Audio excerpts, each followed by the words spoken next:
Hi students, today I will teach you emergence of new kingdoms, that is from 700 to 1200 CE. Many new dynasties emerged in different parts of the subcontinent between the 7th and 12th centuries. A kingdom is actually a piece of land which is ruled by either a king or a queen. Several significant ruling dynasties rose in various parts of subcontinent between the 7th and 12th hundred of years.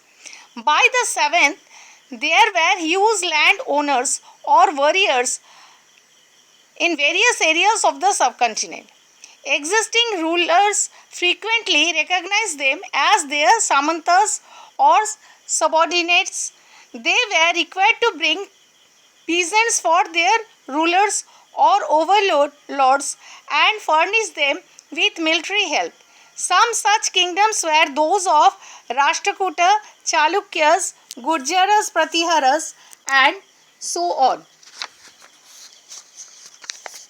All the ruling dynasties of the early medieval period had their own areas of influence, but they often tried to control other areas for more wealth. One such lucrative area was Kannauj in the Ganges valleys, which led to the three-party struggle between the Palas, Gurjara Pratiharas and the Rashtrakutas. It is said that the main cause of this struggle was the desire to possess the city of Kannauj, which was then a symbol of sovereignty. This warfare was also for control over fertile regions of the Ganges Valley. Another prime reason for their conflict was their desire to have control over the reaches beyond their own territories.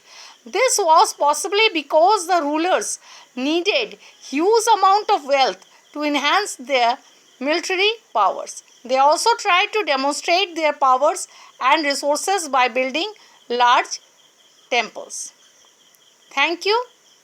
Next day, the rest.